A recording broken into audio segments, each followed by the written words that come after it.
ఆసుపత్రి కట్టించి మా నాన్నమ్మ పేరు మీద ధర్మాసుపత్రి కట్టించి ప్రజలందరికీ మా నాన్నమ్మ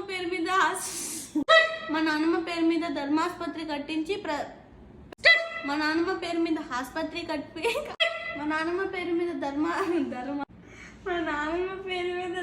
ఆసుపత్రి కట్టించి ప్రజలందరూ చెప్పు పాప, ధర్మాసుపత్రి చెప్పేది రాకపోతే ఎట్లా పాప నీతో నేను? అయ్యో నీ మనసు చేసిన ధర్మాసుపత్రి చెప్పేది రాదా? మా నాన్నమ్మ పేరు మీద ధర్మాసుపత్రి కట్టించి ప్రజలందరికీ సేవ చేయాలనుకుంటున్నా. మా నాన్నమ్మ పేరు మీద సమాధి కట్టి, నాన్నమ్మ పేరు మీద ఒక సమాధి కట్టి దాని మీద కట్టే సమాధి దరిద్రం మనకు. మా నాన్నమ్మ పేరు మీద ధర్మాసుపత్రి కట్టించి ప్రజలందరికీ ఉచిత మా నాన్నమ్మ పేరు మీద మా నాన్నమ్మ మీద ధర్మ